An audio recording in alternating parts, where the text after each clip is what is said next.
네, 우리 다 같이 사도신경으로 신앙을 고백드리시도록 하겠습니다. 전능하사 천지를 만드신 하나님 아버지를 내가 믿사오. 그 외아들 우리 주 예수 그리스도를 믿사오. 이는 성령으로 잉태하사 동정녀 마리아에게 나시고 본디오 빌라도에게 고난을 받으사 십자가에 못 박혀 죽으시고 장사한 지 사흘 만에 죽은 자 가운데서 다시 살아나시며 하늘에 오르사 전능하신 하나님 우편에 앉아 계시다가 저리로서 산자와 죽은 자를 심판하러 오시리라. 성령을 믿사오며 거룩한 공회와 성도가 서로 교통하는 것, 죄를 사하여 주시는 것과 몸이 다시 사는 것과 영원히 사는 것을 믿사옵나이다. 아멘. 예. 또 우리 같이 대화를 나누는 시간을 가지도록 하겠습니다. 예. 말씀해 주시기 바랍니다.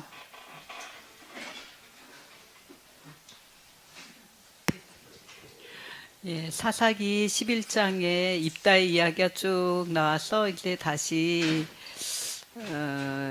또 이제 정리가 되고, 근데 11장 마지막에 그 이스라엘의 처녀들이 입다의 딸을 위하여 나흘씩 애곡하더라. 이 부분이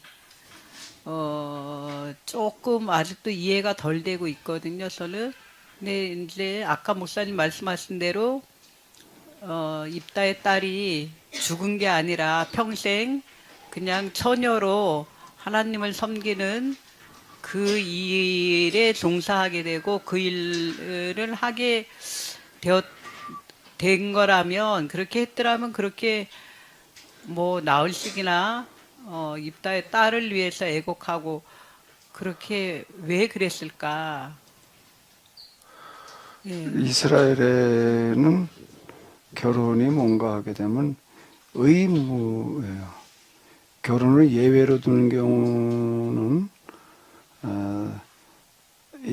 나중에 이제 이스라엘 전통인데 포로기 이후로 넘어와 가지고 그 서기관들이 성경을 연구하기 위해서 나는 가정을 포기하고 성경 연구를 전념하겠다를 할 때에만 예외로 뒀다고요. 그 외에는 다 의무죠. 해도 되고 안 해도 된다고 선택의 여지가 없는 어떤 이제 이런 건데, 그 어쨌든 여기 본문에 의하게 되면은 현대 성경 같은 가운데 보게 되면은 입다는 하나님께서 원한 대로 그 딸을 번제물로 바쳤다. 이거는 의역이니까 이렇게 그냥 그랬을 거라고 생각하고 이렇게 번역을 한 거지. 그냥 이렇게 들어왔어요. 아버지는 주님께서 원한 걸 지켰고 그 딸은 남자를 알지 못하는 처녀의 몸으로 죽었다라고 이렇게 나와 있지. 번제를 드렸다는 얘기는 본문에 이거는 없다라고 하는 거고요. 그리고 이스라엘 전통에서 이건 이제 사사기를 배경으로 하는 건데, 사사기를 배경으로 하는데 여자의 몸으로 혼자 이제 하나님을 섬기는 어떤 그런 길을 가는 경우가 거의 없는 얘기라고요. 그러니까 이제 그런 뭐 전통이 생겼다. 어쨌든 이제 우리가 좀 그렇게 봐야 되지 않을까라고 생각되어지는 거예요. 근데 이게 성경은 이게 보게 되면 꼭 걸림돌을 만들어 놔서 항상 그런 게 들어 있어요. 걸림돌을 만들어놔도 문자대로 따라가다 보게 되면은 엉뚱한 데로 가게끔 아주 작정하고 이렇게 쓰는 것 같아. 작정하고. 그러다 그냥 신학이라고 하는 게, 신학교 가면 뭔가 하게 되면 나무 위에다 사람을 갖다 올라가게 하고 나무 흔들어 가지고 그냥 떨어뜨리려고 그러는 게 신학이다 말이야. 이제 그렇게 얘기하는 거 뭐냐므로, 성경 문자대로 읽다가 보게 되면 꼭 이렇게 되는 구절들이 많아요. 도처가 그래요. 그게 히브리 문학의 특징인 것 같아요. 예. 그 하나님께서는 원래 몰렉신이 그렇잖아요. 사람을 제물로 바치고 그런 것들 절대 금하고 그런 것은 그런 걸 돌로 쳐 죽여야 되고, 이게 이제 계약법에서 말하는 건데, 여기서 이렇게 번제물이라는 단어가 나오면 그걸 한번 전체 그 계약법 정신에서 생각해 볼 때 그건 진짜 사람을 죽였다는 그런 의미가 아닌데 그럼 어떻게 해석해야 되느냐 이제 다 그런 또 궁금증이 생기는데 오늘 이렇게 목사님께 쭉 말씀해 주신 거 보니까 이것도 결국은 진짜 계약법에서 말하는 그 정신으로 이제 해석이 되는구나 하면서 저도 이제 지난번에 기도원 이야기할 때 보리떡 그 해석에서 정말 은혜를 받았는데 보리떡이 불로 들어왔다는 것을 보리떡의 의미가 무엇인가로 해석해 가면서 정말 은혜를 받았는데 오늘은 이제 건다들과 함께 했다는 이것을 목사님께서 잡류들을 해석을 다시 풀어서 해주시니까 거기서 이제 입다를 다시 보게 되고 입다가 어떤 사람이었고 단지 뭐 힘 잘 쓰는 용사가 아니라 정말 그 잡류들과 함께하는 그 시대에 가장 힘들고 어려운 사람들과 함께하는 그런 사람이었구나. 그러면서 이제 또 그 입다의 그 딸을 그 혼자 살겠다는 데서 그 남은 인생을 그럼 하나님께 바쳤다는 의미가 뭐고 하나님께 헌신했다는 의미가 뭐냐 하면 그들을 섬기는 자로 남은 인생을 살게 했다 이렇게 해석해 두니까 전체 이렇게 딱 맥이 잡히면서 기도원과 더불어 맥이 잡히면서 오늘도 은혜를 받고 그랬는데 제가 얼마 전에 그 한국의 수도사 그게 뭐 다큐로 나온 걸 제가 봤거든요.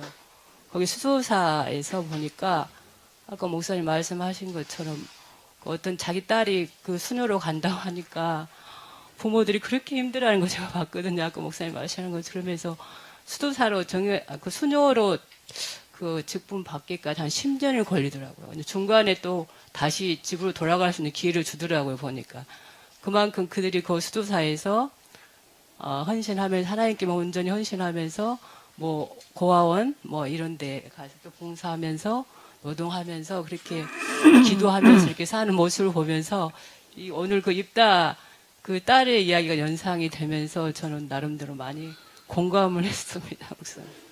중생이나 이런 때는 고아원도 있고 뭐 어쩌고 저쩌고 그 여자들이 헌신하는 삶으로 살아갈 수 있는 그런 일이라는 게 있는 거예요. 근데 사사기로 들어가 가지고서는 그게 어려운 거라고요. 그때는 그런 일 자체가 없는 때이기 때문에 그게 얼마나 힘들었을지를 한번 이제 요즘 얘기가 아니란 말이에요. 요즘 수녀도 쉽지 않은 얘기지만은 수녀라는 개념이 일단 없어요. 여기는 없는데 그 나신이 있다라고 하더라도 다 남자들 얘기지 여자들을 갖다가 뭐 거룩한 일에 하나님의 일을 헌신시킨다는 이야기 자체가 없었던 그와 같은 때의 이야기, 에스더의 이야기에서 뭐 한옥한가 뭐가 또 그 뭐 나를 기리는 뭐가 있잖아요. 왜 그런 게 생겨 난다고요. 이스라엘은 그런 뭐가 있어요. 그러니까 이제 이게 무슨 얘기가 되는가? 이스라엘에 이런 금방 마지막 달에 그런 관습이 생겼다는 것 자체가 입다의 딸이 그냥 혼자 살면서 겨우 그저 독신이나 지켰다는 얘기가 아니라 많은 그래도 어떤 역할을 했다는 거를 지금 반응해 주는 거라고요. 그래도 입다의 딸을 다 기리는 어떤 이제 그런 관습이 이제 생겼다. 이렇게 봐야지 이제 얘기가 될 것 같아요. 이게 일단은 고대의 이야기들이라는 걸 꼭 염두에 둬야 될 문제예요. 그러니까 입다에 지금 초점이 아니라 입다의 딸이 뭐 진짜 번제물로 그렇게 바로 죽임을 당한 거냐, 살아서 산 제물이 되고 산 제사가 되어서 하나님 앞에 남은 여생을 참 기도하며 이스라엘을 위하여서 그렇게 사는 거냐, 그게 지금 뭐 중요하지 않은 문제 같긴 하지만 그래도 자꾸 궁금증이 생깁니다.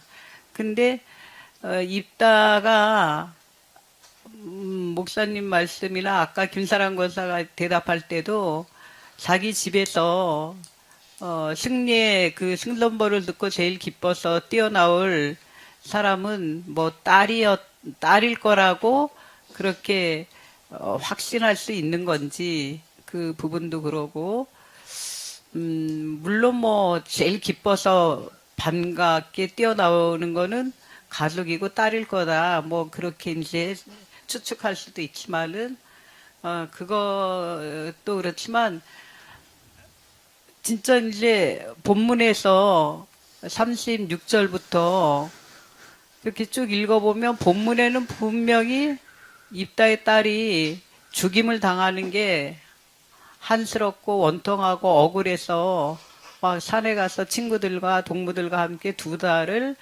이렇게 이제 실컷 울고 처녀의 몸으로 죽는 게 억울하다. 그런 표현이 분명히 있는데 그런 억울하다는 얘기가 어디지? 거기 가운데 부분에 이건 있지만 현대 성경은 의역이에요. 어쨌든 간에 의역이에요. 원문에는 그런 얘기가 없다고요. 현대 성경에서는 번제로 드렸다는 얘기로 이렇게 나오지만은 내가 여기다 입다는 하나님께서 원한 대로 딸을 번제물로 바쳤다 이렇게 나오지만은 이건 의역이라고. 본문에는 그런 게 없다고요. 본문에는 그냥 남자를 모른 채로 죽었다 이렇게 이제 죽을 때까지 남자를 결혼하지 않았다는 그런 이야기지. 본문에는. 근데 우리는 당연히 그냥 이제 번제를 드렸다 이걸 그렇게 이제 그때 번제를 드려 죽었다는 걸로다가 우리는 이렇게 이해를 한다고요. 근데 이게 별 생각 없이 읽다 보게 되면 그렇게 생각하게 돼요. 이게 꼭 그렇게 적어 놓는 부분이 있어요. 그 부분이. 근데 요게 히브리 문학의 오랜 구전으로 전승된 그 특징이다라고 하는 걸 꼭 염두에 둬야 되는 게 이런 데가 한두 군데가 아니에요.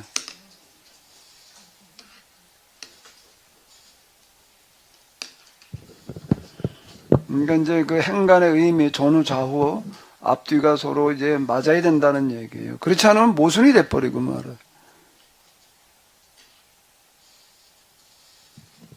목사님께 처음에 저희들한테 질문했는데 아무도 대답을 못했잖아요. 이게 그래서 똑같이 저도 한 번을 읽긴 읽었는데 못 찾아냈는데 그 부르시는 사자들의 부르심의 방법이 달랐다.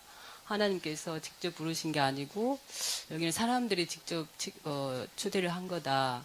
이거 차이점을 이제 목사님께 듣고 나니까 정말 그렇네 하고 이제 공감했는데 정말 목사님께서 관찰력은 대단하신 것 같아요. 목사님이 똑같이 읽었는데 아니 관찰력이 대단한 게 아니라 그렇게 써요. 있잖아요. 그리고 조금만 생각해 보면요. 생각하는데도 이하석 사모님 같으면은 누구 지도자를 뽑을 때 아주 그냥 못된 깡패가 가지고서 그냥 우리 지도자 대달라고 그러고 가서 부탁하겠어요?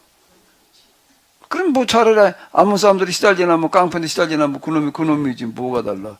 그렇게 되면은 우리의 선입관에는 항상 하나님 다 세우셨다는 그게 이제 딱 알고 있는 거예요. 근데 오늘 보니까 하나님이 직접 세운 게 아니고 정말 그 길라 장로들이 초대를 하는 거 보고 결국은 사람을 통해서 일하시는 하나님 또 다시 한번 또 생각해봤어요.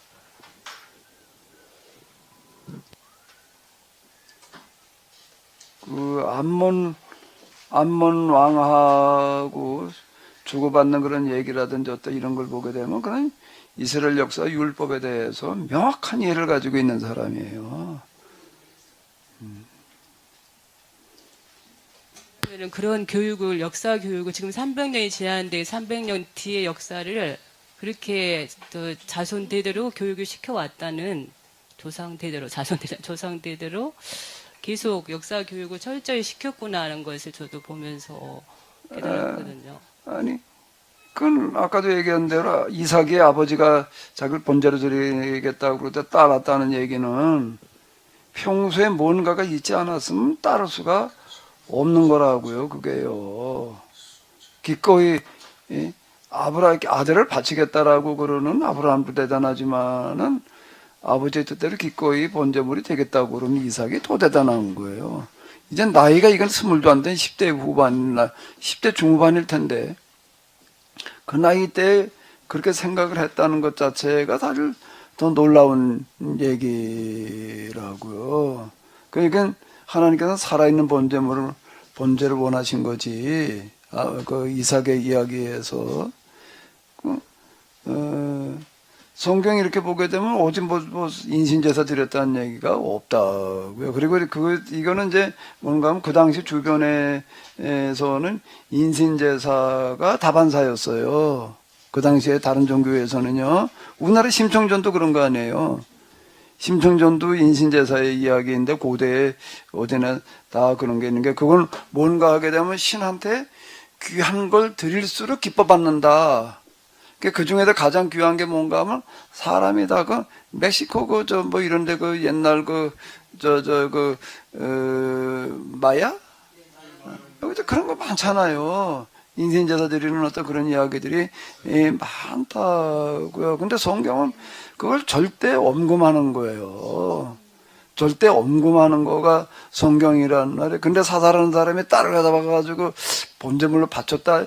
이렇게 얘기를 해버리게 되면은 이게 전혀 이제 이게 앞뒤가 맞는 거예요. 이제 입달하는 사람이 그런 수준의 사람이었다. 이제 우리 그렇게 얘기하고 넘어가는 거예요.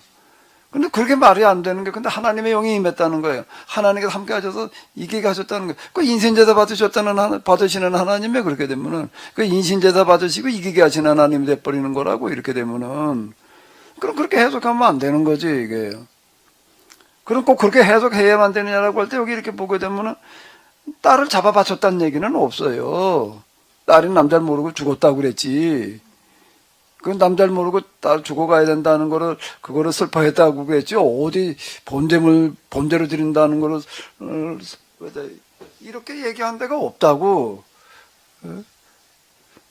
우리가 그렇게 읽는 거지. 그렇게 비스름하게 읽을 수 있는 여지는 남겨놓는데, 그게 이제 성경의 방식이에요. 근데 왜 히브리 그 문학은 왜 그렇게 표현을 한대요, 목사님? 걸로 넘어지게끔. 신기하네. 다 거기 단어에 걸로 넘어지는데. 오랜 구전의 특징이에요. 구전. 여기 지금 이 이야기는 200여 년을 구전으로 내려온 이야기를 쓰고 있는 거예요.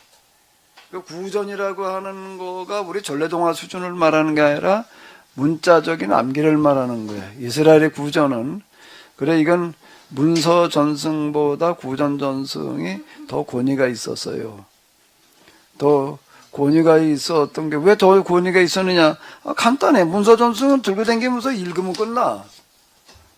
근데 구전 전승이 더 권위가 있는 걸, 이걸 다 외워야 되는 거야. 외워야 되는데도 문자대로 읽어야 돼요. 조금 대충 줄거리는 알고, 그러니까 내용을 적당히 말하는 게 아니라 문자대로 1.1획도 틀리지 않고 이걸 외워야 되는 거예요. 그럼 뭐가 더 대단해요, 장훈은? 이 쓴 거 들고 가서 들고 다니는 거고, 머릿속에다 담아가지고 다니는 거고, 뭐가 더 대단할까? 그러니까 이게 구전 전승이 더 권위가 있었다는 얘기가 되는.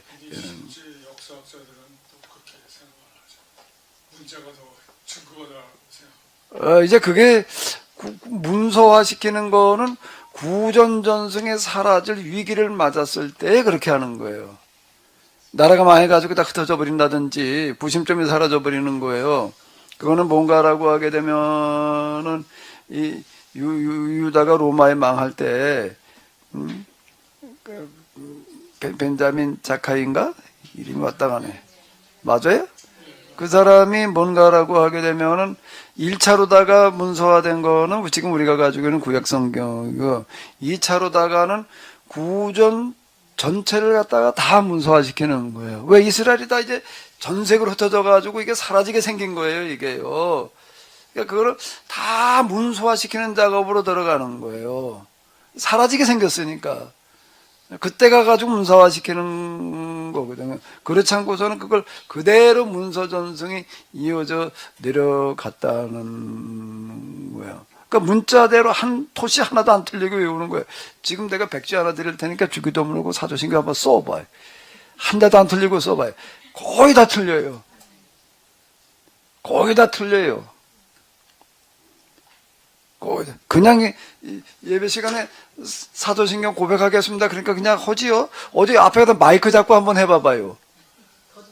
아, 이게 어려워요. 마이크 잡고 이게 뭐 소리 나가게 하려면. 그래가지고 제가 저기 그 강단에도 그렇고 이걸 해놔요, 여기다가. 그 참, 이게 중간에 가다가, 아, 뭐지? 꼭 이렇게 된다고, 이게요. 그냥 별 생각 없이 올 땐 그냥 남의 허니까 그냥 묻어서 오는데요. 혼자 내가 마이크 드릴 테니까 누가 딱 한번 해봐. 그 자리 진짜 되나 안 되나. 주기도면 사도신경도 잘하는데요. 근데 성경 전체를 다 갖다가 이렇게 통째로 외운다. 이건 어마어마한 거예요. 그러니까 그게 권위가 더 있었다는 얘기예요. 그러니까 이제 거기에 맞게끔 이제 리드 운문으로다가 이제 이걸 만들어 놓는 거고, 운문으로 만들어 놓는 거고, 여기에 많은 해학이 들어가는 거예요. 우리 그 창이라는 거 있잖아요. 그런 거 흥부전 뭐 이런 거 뭐 하다가 뭐 한참 노래다 뭐 어쩌고 저쩌고 또 얻는 거 뭐 봐봐요. 그게 구전이에요. 그게.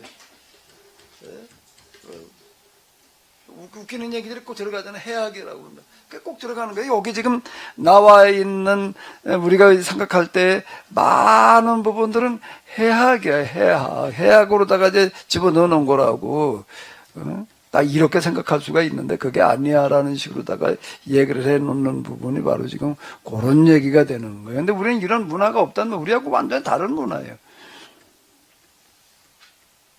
근데 왜 꼭 그렇게 기록을 해놓느냐 이제 이렇게 얘기를 하는데, 아, 뜨거운 뭐 콩나물국에다가 저 뭐야 또 고춧가루 갖다가 한 숟가락 갖다 펄펄 끓는 거 갖다 퍼먹으면서 시원하다고 그러고 퍼먹는단 말이에요. 그 외국 사람들 왜 시원하다고 그러고 먹냐 말이야. 이렇게 물으면 뭐라고 그래야 돼. 그 너 같은 너 혓바닥 뒤라고 그랬어. 뒤라고 그러는 거야. 그래야지 뭐. 응? 똑같은 얘기예요. 그거 왜 시원하다고 그러고 퍼먹어. 그래. 뜨겁다고 그래야지 말이야. 다 그렇게 생각할 거 아니에요. 똑같은 얘기예요.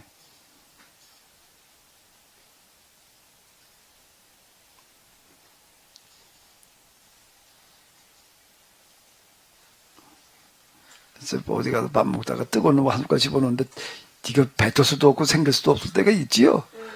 그거 어떻게 해야 돼?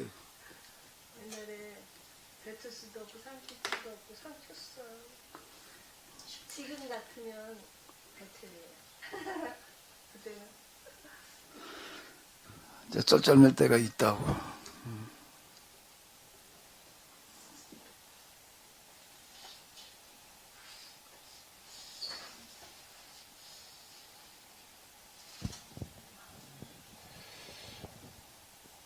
저는 저 신분에 대해서 좀 여쭙고 싶습니다.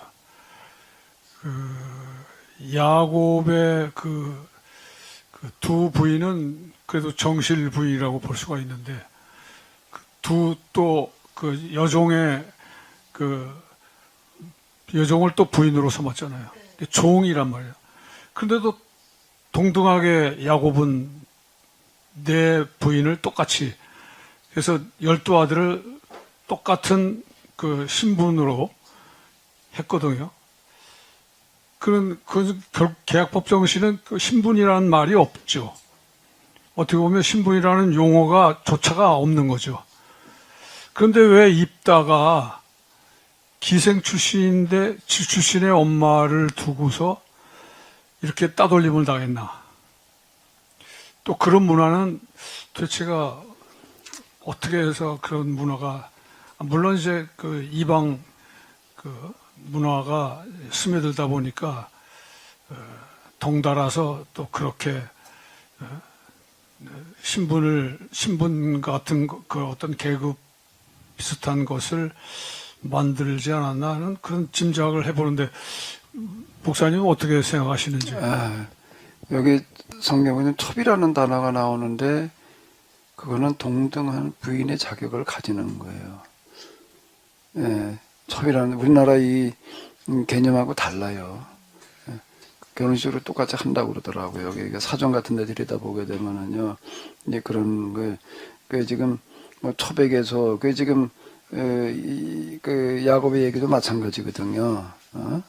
이건 거의 물론 좀 순서의 차이는 있겠지만은 서열이나 이런 게 차이는 있겠지만은 첩이라고 그럴 때는 정식 부인의 신분이에요. 근데 기생은 그게 아닌 경우를 얘기를 하는 거예요. 기생 그게 아닌 경우는 뭔가 하게 되면 이건 완전히 뭔가라고 하게 되면 창녀로 다 그냥 공정이 돼버린 여자인 거예요. 이런 경우가 지금 그런 경우를 얘기를 하는 거라고. 다 아는 거야, 창녀인 줄. 이렇게 된 게. 첩은 창녀를 말하는 게 아니라고요. 지금 여기 이제 그럼 왜 그런 이스라엘에 창기가 있는 창녀가 있느냐라고 이렇게 얘기를 하게 되면은 뭐 몇 가지 이유가 있겠죠. 몇 가지 이유가 이제 이교 문화 관습이라고 하는 데 있어서 거기는 이교 제사장 여사제들이 이제 공창이니까 이제 그런 영향을 받아서 뭐 어쩌고 저쩌고 이렇게도 얘기를 할 수가 있겠지만은 그거 아닌 경우에 또 그 뭐가 있는가라고 하게 되면은 여자들이 먹고 살 길이 사라졌을 때 호구제 지책으로 전락하는 경우들도 그 당시도 있었다고요. 우리가 이북 사회를 보게 되면 배급이 끊기니까 이제 알아서 먹고 살아야 된단 말이에요. 그 뭘 가지고 먹고 살아요. 그 이북 정권 보게 되면 말이 안 되는 게 요즘 그 미사일 잡고 뻥뻥 쏴대잖아요. 그거 돈으로 계산을 하는 걸 보게 되면 어떨 때 하루에 몇십 발 쏴댈 때가 있어요, 요즘요. ICBM 그래가지고 대륙간 탄도 미사일은 뭐 얼마고 뭐는 한 발에 얼마고 계산하는 걸 보니까 하루에 미사일을 쏴댄 돈이 2년치 북한 주민들은 먹을 수 있는 쌀값이에요. 하루에 쏴댄 그걸 계산을 하더라고요. 국제 곡물가루다 계산을 했는데 하루에 미사일 수십 발 쏜 걸 가지고 양식을 사게 되면은 이북 주민들이 2년 동안 먹을 수 있는 거라는 거예요. 근데 그걸 하루에 그냥 이렇게 써. 그러니까 이북 정권이라고 하는 건 뭔가 하면 백성들이 굶어 죽고 말고 그건 눈 하나 까딱하지 않는 거예요. 그냥 지어고 싶은 대로 다 하는 어떤 이제 이런 식이란 말이에요. 그 뭐 배급을 안 주는 거예요. 그 어떻게 먹고 살아야 돼 이거를 먹고 살. 그 이제 그건 뭐 산에 가가지고서 그냥 산가 가가지고서 거기다 뭐 이제 뭐 심고 어쩌고 저쩌고 뭐 무슨 장사 뭐 별짓도 다 하다고 그러잖아요. 근데 그게 그것도 한계가 있는 거죠. 그러니까 그 여자들이 다 이제 이 창녀 전락을 한다. 그런 얘기도 우리가 많이 듣잖아요. 꽃제비라고 그러나, 그 장마다 꽃제비, 이렇게 어린애들이 그냥 이렇게 이제 몸 파는 애들이 이렇게 이제 늘어난다, 이제 이런 얘기가 나오는 그런 거가, 먹고 살기가 어려워지게 되면은 그렇게 된다. 베네수엘라 남미 어디 있잖아요. 거기는 석유가 엄청나게 많이 나오고 그러는데도 이 정권 잡은 사람들이 서로 내전이나 일삼고 그냥 타락을 하게 되면 이게 나라가 먹고 살 길이 없어가지고 거기에 그 여자들이 교사로 있고 그러던 여자들이 이웃 나라 가가지고 몸 팔고 돌아다닌다는 게 먹고 살기 위해서 베네수엘라 그 얘기 나오는 걸 보게 되면은 그러고 있는 거예요. 어느 시대나 이제 여자들이 먹고 사는 길에 있어서 막판으로 내몰리게 되면 못 팔러 나가는 건데. 예? 지금 여기 그런 여자가 있는 거예요. 그런 여자가. 이건 신분 때문에 생기는 게 아니고, 이제 완전 밑바닥으로다가 내몰린 거지. 입다는 이제 그렇게 해서 태어났다는 거예요. 엄마 그런 여자니까 또, 이제 초배 아들들은 쫓아내거나 그렇게까지는 않는데 이건 넌 기생의 아들이니까 이제 안 되겠다 이제 배다른 형제들이 이제 그랬다는 얘기가 이렇게 되는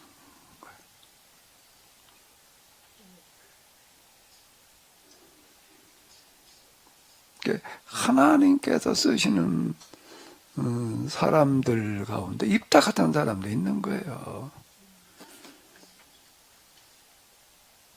근데 입다를 우리 그때도 우리도 너무 쉽게 폄하해버리고 말아. 그런 가운데에서 그 잡류들을 돌보는 어떤 그런 거. 그리고 딸을 평생을 그런 사람들을 돌보는 일에 헌신시켰다는 얘기 아니에요. 이게.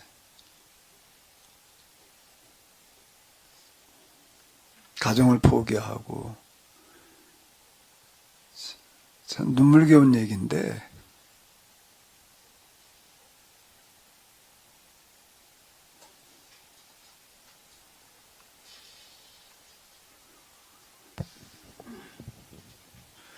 너무 쉽게 우리는 돌팔매질해. 그 입다의 딸의 어떤 그 어떻게 보면 또 계약법 신앙을 따랐다 이렇게 보는데요. 그 입다의 딸이 그와 같은 그 자원하는 그 기꺼이 그 아버지의 말에 따라서 기꺼이 그러한 삶을 살았다고 하는 그로 인해서 이스라엘의 많은 그 처녀들이 또 같은 마음으로 또 그 애곡하고 또 그렇게 그 입다를 기렸다고 하는 입다의 딸을 또 이렇게 추모하고 울고 같이 이렇게 뭐 하는 그 전승이 생겼다고 하는 것은 또 어떻게 보면 그 이스라엘이 그동안 그 잘못된 신앙으로 좀 그런 전쟁까지 겪고 그 이후에 이제 그 신앙을 회복하는 그 계약 신앙을 다시 회복하는 그런 어떤 그 계기가 또 되지 않았을까? 그러니까 그동안 타락하고 그걸로 인해서 전쟁을 겪고 또 그리고 그 가운데 입다의 딸과 같은 그런 자기 희생적인 그러한 신앙의 모습, 계약법 정신으로 살려고 하는 그 정신이 결국은 이제 이스라엘 그 백성들, 특히 이제 그 같은 처녀들, 여자들의 신앙이 이제 입다의 딸로 인해서 좀 더 이게 바로 잡히고 또 그게 하나의 전승이 된 그런 모델이 된, 그러니까 신앙 모델이 되지 않았을까. 이제 그것 때문에 오히려 그게 더 그 딸의 그 신앙이 여기서 신앙을 말하고자 그걸 적지 않았을까, 이 기록을 하지 않았을까 성경에. 그런 거예요. 그 생각이 들어요. 입다와 그 딸이 보여준 그런 모습이 그만큼 영향력이 컸다는 얘기예요. 사람들에게 그런 전통이 생겨났다는 그 얘기 자체가 그렇다고 해가지고 다 이스라엘 젊은 여자들 가운데 다 수녀로 가는 사람이 많았다는 얘기가 아니라 살아있는 생활 속에서 수녀에 살아가는 게 사실 훨씬 더 어려운 얘기라고요. 폐쇄된 공간에서 수녀로 살아가는 어떤 이런 것보다 실생활 속에서, 그러니까 여기 번제라고 하는 것도 죽는 번제, 죽어 불사르는 번제보다 삶 속에서 번제물로 살아가는 게 훨씬 어려운 얘기라고요. 근데 아무리 생각을 해도 납득이 아직 확실하게 되지 않아요. 왜냐하면 입다가 전국을 이스라엘 곳곳을 다니면서 용사들을, 군인들을 이렇게 이제 뽑고 다닐 때 그 사람들이 군인으로 뽑혀서 가서 죽으려는 걸 분명히 알잖아요. 아는데 입다는 우리 집에서 나를 제일 먼저 맞으러 나오는 사람을 내가 번제로 드리겠다라고 말할 때는 지금 우리가 해석하는 것처럼 죽지 않고 불사르지 않는 살아있는 번제로 살게 하겠다, 그런 의도로 생각으로 그런 말을 했을 것 같지는 않거든요. 다른 군인들은 진짜 죽는 번제가 되는 거잖아요. 싸움터에 나가서 전쟁에 나가서 죽는데 그런 군인들을 뽑으면서 우리 집에서 나오는 누가 먼저 나오든 그 사람은 너희와 똑같이 그 사람도 역시 죽는다. 너희만이 아니라 그 그런 마음을 가지고 진짜 번제로 드린다라고 하지 않았을까요? 그럼 우리 집에서 나오는 제일 먼저 맞이하는 사람은 살아있는 번제물로 뭐 끝까지 살아서 산제사 드리는 그런 삶을 살게 하겠다. 그런 의도로 그 번제 얘기를 하지는 않았을 것 같은데.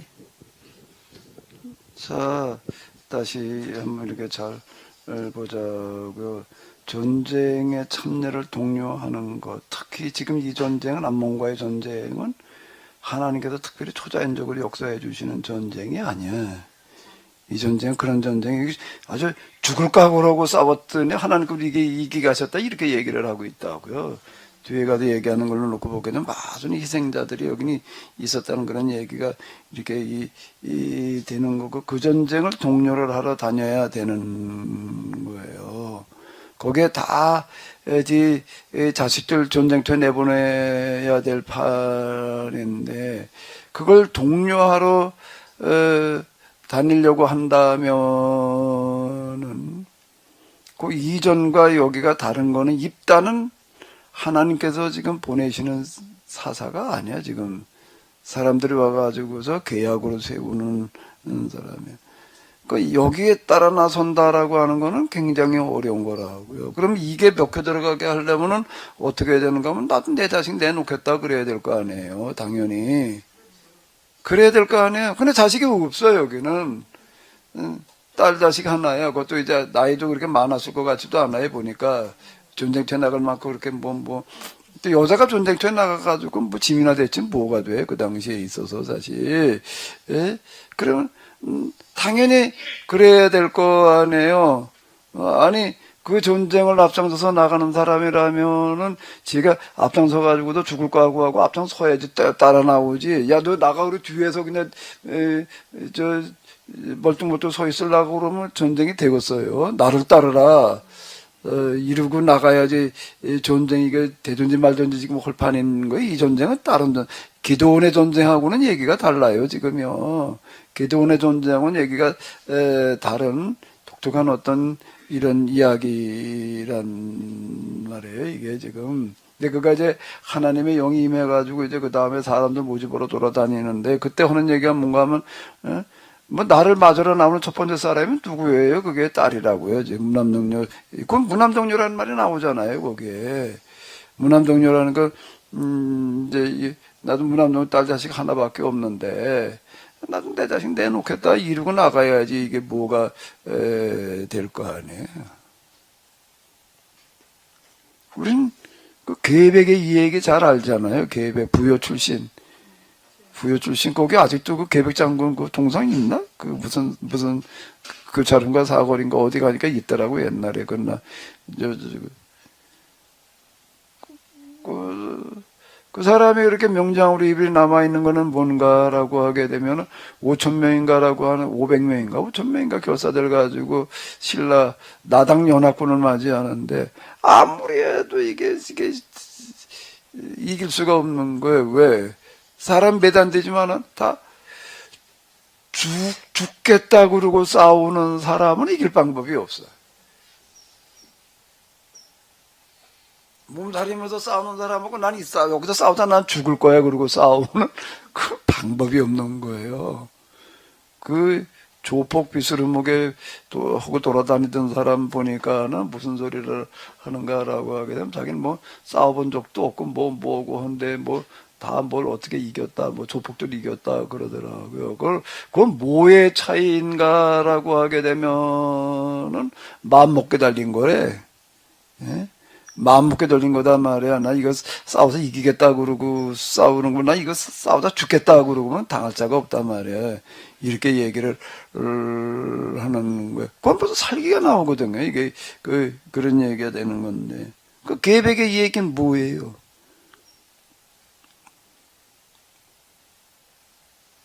계백을 따르는 사람들은 다 지금 죽겠다고 그러고 싸우는 거야. 왜? 계백이 어떻게 하고 나왔기 때문에.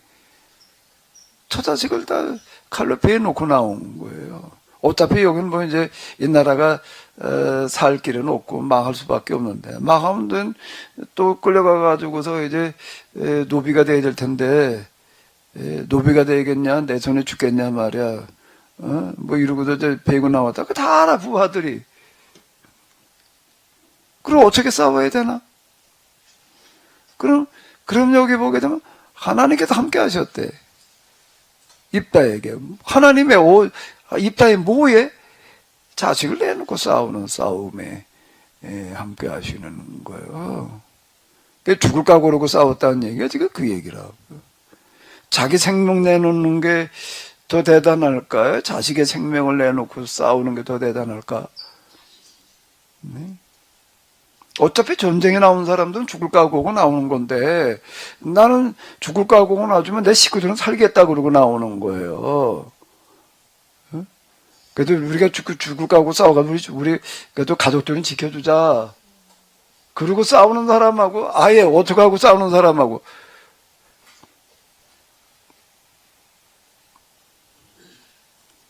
자식을 죽여놓고 싸우는 사람하고는 얘기가 달라.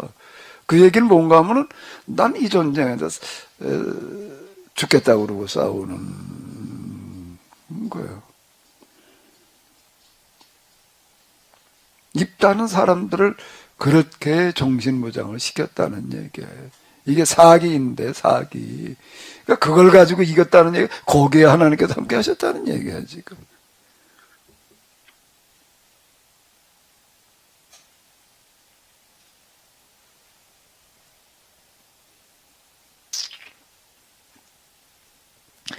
이 성경의 사람 하나하나가 다 그런데요.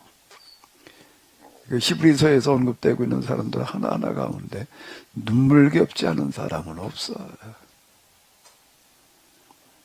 다 눈물겨운 얘기지, 이게.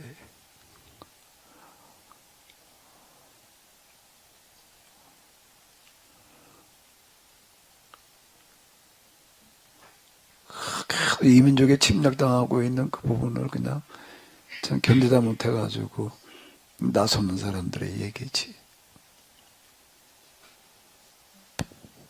신라 화랑관창 얘기도 같은 맥락으로 볼 수가 있겠네요. 화랑관창도 결국 자기 목숨 내놓고 그 소년이 나가서 그렇게 싸우다가 처참하게 죽게 되니까 모든 신라인들이 참 부끄러운 나머지 너무나 그리고 거기에 대한 그 참 저렇게 소년도 어린 아이도 자기 목숨을 내놓고 나라를 위해서 싸우는데 자기들은 뭔가 이제 그런 생각이 들었을 거 아니에요. 뭐 계백이 뭐 너무 어리니까 그냥 놔줬다며. 그 갖다 또 오고 뭐 세 번째인가 뭐 하소시 목을 비웠단 말이야. 뭐 그러는 거 아니에요. 너무 어린애가 나와서 그러니까요.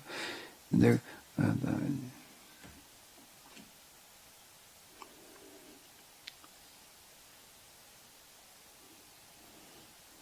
이제 그 뒷얘기 금방 마지막 구절에서 그런 처녀들이 뭐 애곡하는 관습이 생겼다는 얘기는 그 이후 그 입다의 딸이 정말 헌신적인 모습을 보여줬다는 얘기가 되는 거예요. 그걸 반영하는 얘기라고, 그게. 겨우 그냥 결혼을 안 하고 살았다는 그런 얘기가 아니라. 예, 말씀하세요, 우리 성문사님.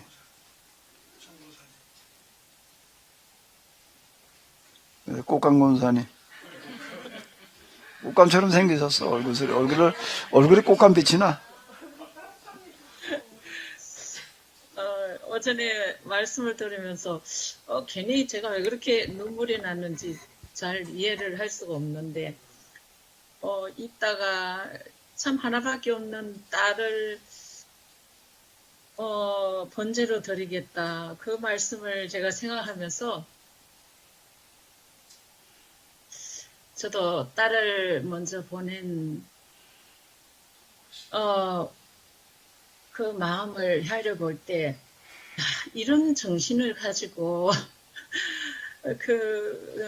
참 암몬 자손과 싸움을 나간다는 것이 바로 이런 정신이었구나. 아유, 아무리 저 자신부터 믿음 논하지만은 밤이 따라갈 수 없는 그런 위대한 그 입다였기에 그래서 히브리서 기자가 이 딸을 이렇게 또 기록을 하고 있구나.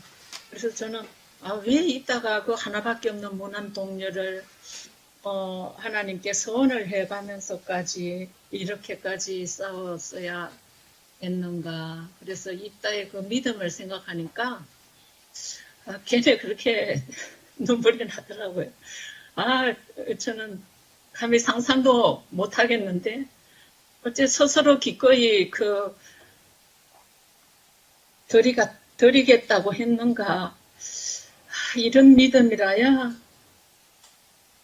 하나님의 영이 임할 수가 있구나. 이런 생각을 하면서 저도 모르게 참 이따의 그 믿음의 그 위대성을 저는 자식을 딸을 보낸 그 상황에서 조금 헤아려지게 됩니다.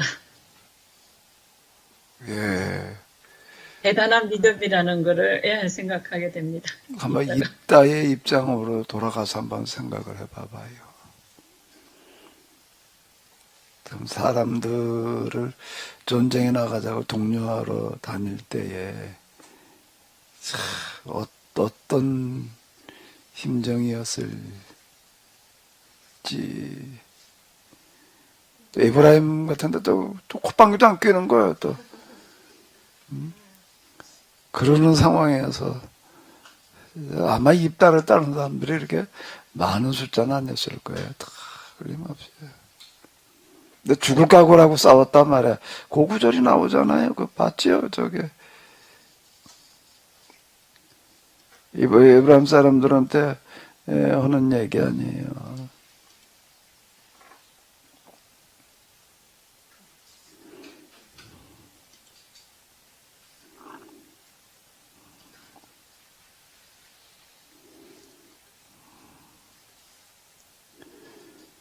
나와 나의 백성이 암몬 자손과 힘겹게 싸울 때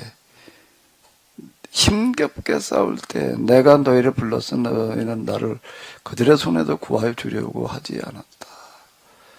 너희가 구하러 오지 않는 것을 보고 내가 목숨을 걸고 암몬 자손에게 쳐들어가니 주님께서는 그들을 나의 손에 넘겨주셨다. 자, 이렇게 얘기를 하고 있다. 여기는 무슨 내성병력에 동원된 거 없어요. 지진이 나지도 않았어. 폭우가 쏟아진 것도 아니야. 그 뭐 가지고 싸우는 거? 뭐 기드온 모양으로 그냥 300명이 가가지고서 뭐 횃불을 쳐들고 뭐라고 외치니까 어떻게 됐다는 얘기도요. 그는 없어요. 저희들끼리 쌈박질 오다가 어떻게 됐다는 얘기도 없어요. 여긴 정말 힘겹게 싸우는 거예요. 힘겹게 싸우고. 이거 현대 성경은 거의 원문 그대로의 번역이에요. 현대 성경은 이게 기복이 좀 심해요. 그건 잘 가려가면서 읽어야지 되는데 힘겹게 싸울 때 목숨을 걸고 쳐들어갔다 말이야. 죽을 각오라고 갔다. 죽으려고 갔다는 얘기잖아요. 그러니까 그래, 주님께서 도와주셨다는 얘기가 되는 거죠.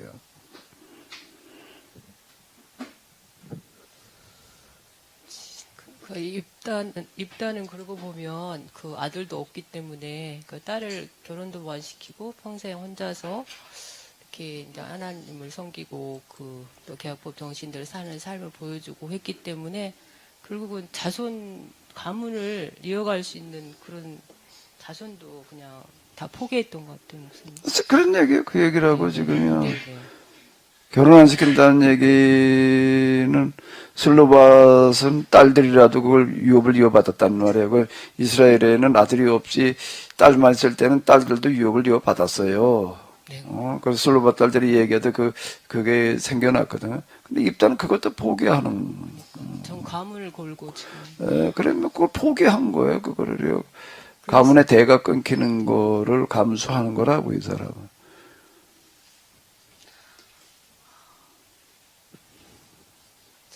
오늘은 정말 입다에 또 재조명 다시 보게 폭넓게 깊게 보게 되니까 정말 다르네.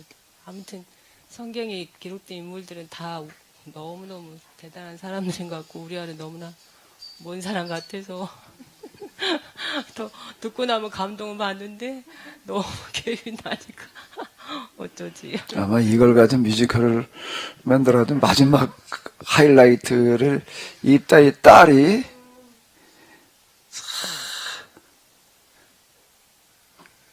그 토해내는 어떤 그런 노래로 장식을 하면 아마 아주 대단한 히트를 칠 것 같아.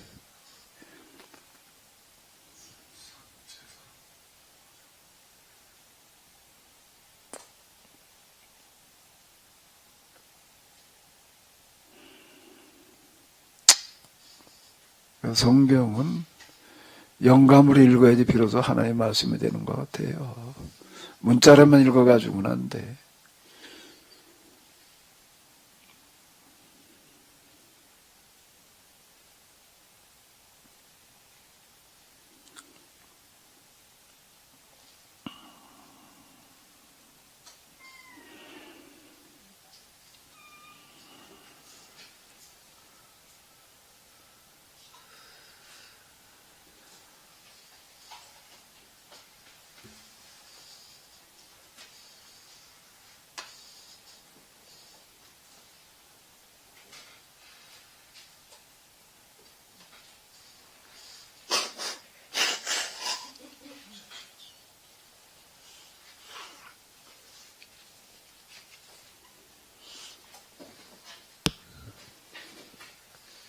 지금 목사님 그러면 입다의 딸이 일단 입다가 도망쳐 나와가지고 돕당인가 건달들하고 높당인가 거기서 잠들하고 함께 생활하면서 거기서 이제 다 또 입다의 딸도 아빠가 하는 것을 보고 듣고 체득화했다고 그런 삶을 같이 이제 엉겨서 살면서 체득화했다고 볼 수 있겠네요, 목사님. 보면은 그렇게 부모들이 그렇게 사는 사람들 보면 자녀들이 꼭 나중에 따라서 하는 것들을 간증을 통해서도 많이 보고 있거든요. 그런 거 보면 거기서 다 삶 속에서 체득화되었구나 딸이 있다가 그런 생각도 해봅니다, 목사님. 네. 노비 욕이래. 높당이 욕이라고 그러더라고요. 등욕이. 그래서 이제 잡누들을 걷고 했다. 이제 그런 얘기가 되는 건데요.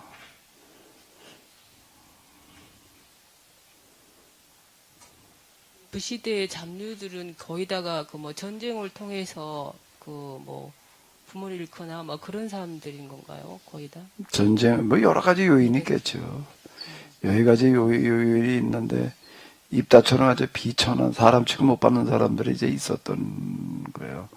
사람 취급 못 받던 사람들, 그 사람들 잡류라고 이렇게 불려놨다. 근데 그걸 우리는 번역을 할 때 건달 이렇게 번역을 해놓으니까 이게 지금 얘기가 고약한 거예요.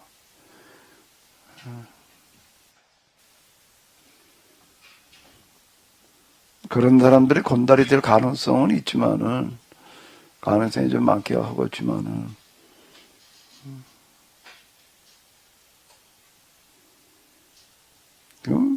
우리 조폭이나 이렇게 되는 사람들 가운데에서들도 결손 가정이나 그런 환경에 태어난 사람들이 많다고요.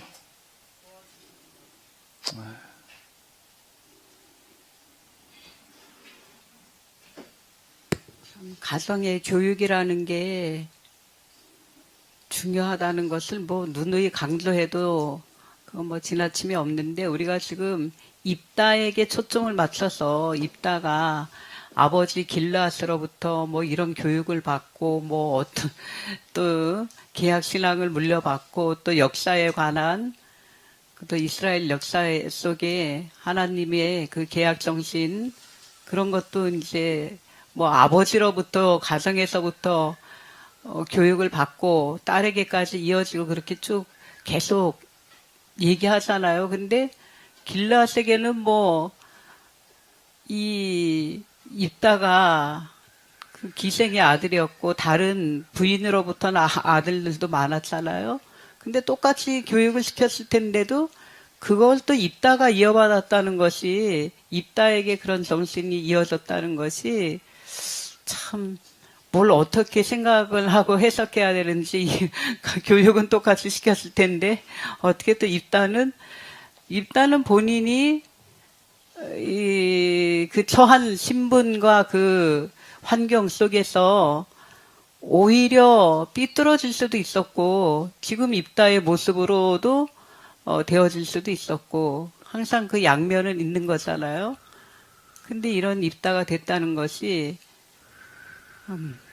참 모르겠습니다. 이럴 때는 입다 자신의 어떤 그 성품이 비록 기생의 그런 자녀였지만 정말 자기에게 몰려온 그 가난하고 힘없는 사람들의 처지를 보면서 하나님 나라가 이들 속에 이루어지려면 어떻게 해야 된다 그런 생각을 평소부터 많이 가지고 살았기에 길라 장로들이 다 몰려와 가지고 그렇게 입다에게 우두머리가 돼달라 장군이 돼달라 그렇게 부탁을 한 거잖아요.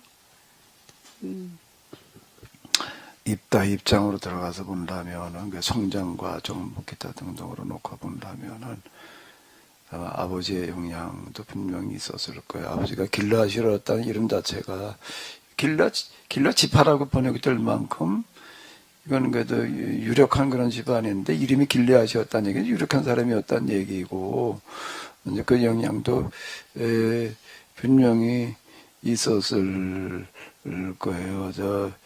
우리가 김도환이가 또 드라마 이런데 이렇게 보게 되면 아버지가 뭐 김자진 장군이었다며 나는 그래도 김자진의 아들이다라고 하는 그 의식이 굉장히 큰 역할을 했다고요.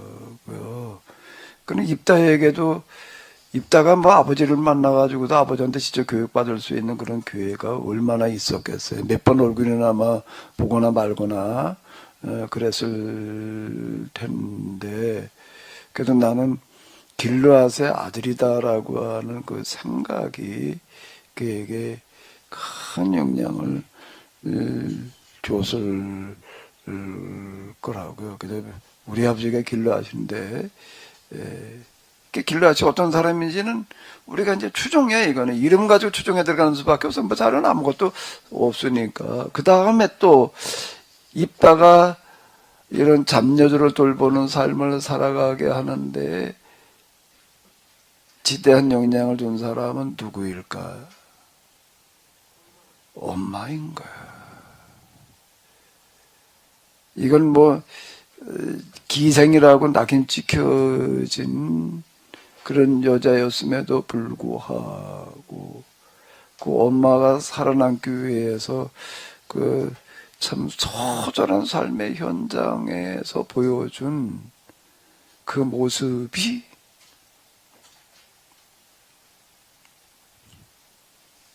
입다를 가능하게 했을 거예요. 모래시계라고 하는 드라마 있었죠. 모래시계. 누구야 주인공 중 하나 최민수인가가 보면 엄마가 술 장사하는 그런 여자를 이렇게 나오잖아요. 그 삶의 현장에서 정말 처절하게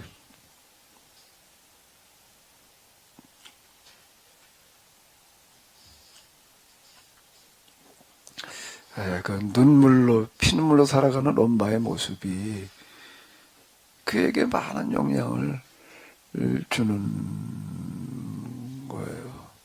근데 그 엄마가 준 그런 영향이 그냥 타락한 어떤 그런 모습으로만 보여주는 게 아니라 그래도 거기서 그래도 뭔가 살아가려고 그 애썼던 어떤 그런 그 모습이 입다의 인격을 형성하는데 가장 큰 영향을 주는 거는 지금 바로 그 엄마라고. 그런데 이렇게 입다의 모습을 통해 가지고서 그 엄마가 어떤 사람이었을지를 추정해 볼 수 있는 거예요.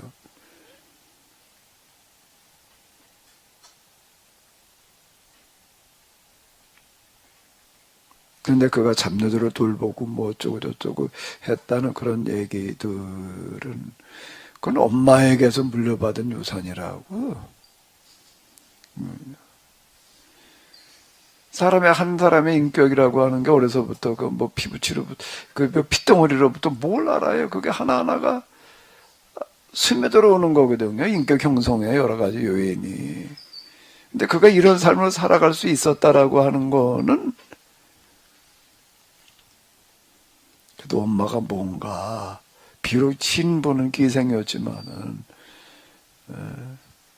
그에게서 남겨진 어떤 게 있었기 때문에 이게 가능한 거지. 길러야 다른 아들들, 다른 자식들은 이게 안 되는 거예요. 여기에서부터 그는 아주 정말 피 맺힌 한이라는 게 여기서 생겨나는 거라고요. 이걸 뭔가 한번 거기에서 그게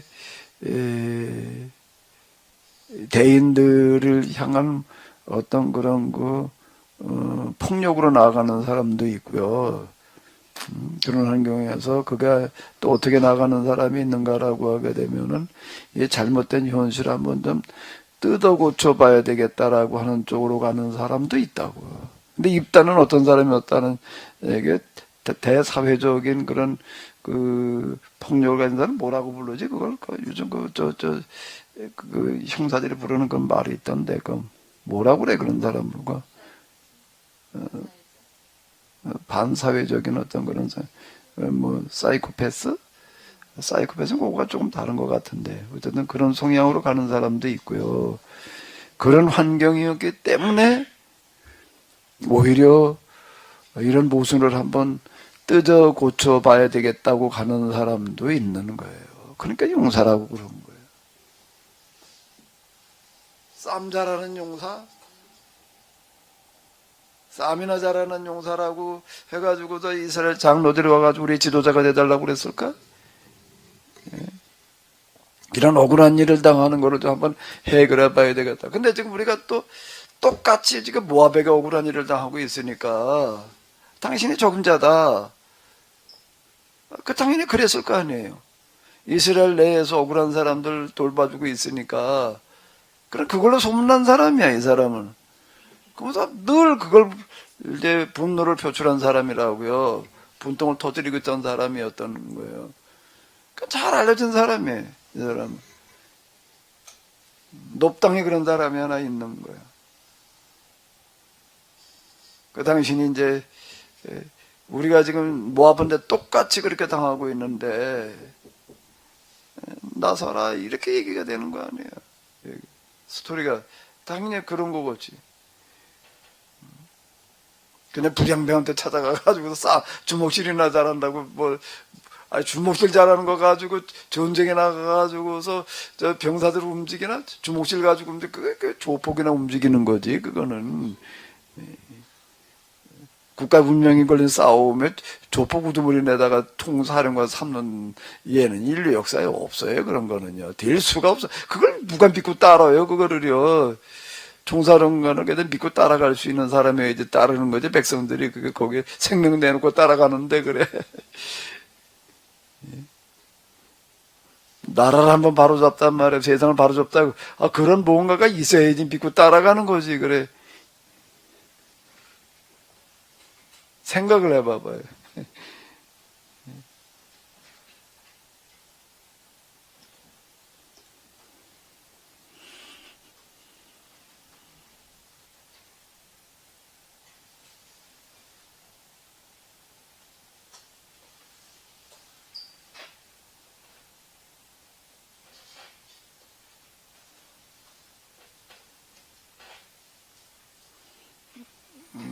가서 입다를 가지고 좀 한번 노래 좀 하나 지어봐야죠.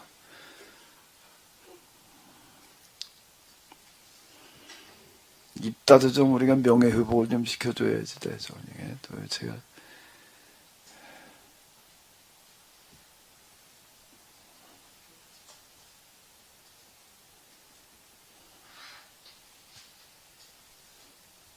뭐라고 쓰기 시작하는 거야?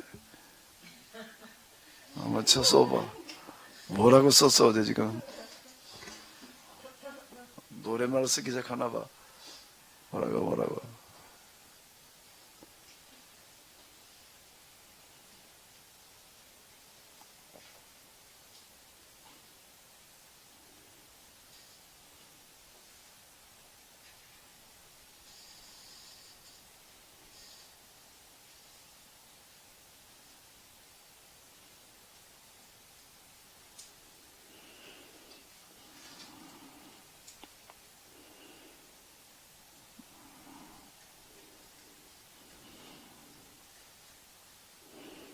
김주아 선교사님 뭐 할 말 좀 없어요? 다 말들이 바닥이 났는가 봐.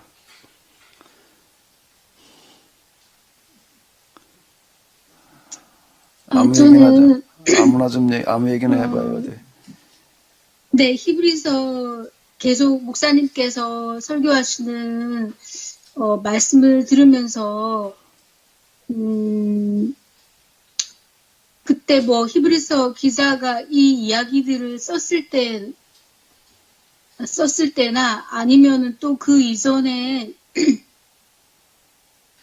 그 이제 신명기 역사서를 쓸 당시에 쓰고 나서는 그때 이제 성경을 읽는 사람들은 이게 무슨 말인지 다 알아들었다고 하셨잖아요. 그 히브리 문학의 독특한 표현 인데 그 사람들이 자기들의 이야기니까 다 지금 우리가 알고 있는 것처럼이 아니라 똑바로 다 알아들었는데 뭐 어쨌든 이스라엘도 계약을 지키지 못해서 나중에 다 망하고 전 세계로 흩어지고 그렇게 돼버렸는데 그렇다라면 어쨌든 바로 알고 있었는데 그 이야기의 바른 해석을 알고 있는 그 명맥이 전혀 없는 것일까 그런 궁금증이 그냥 생겼어요. 좀 엉뚱한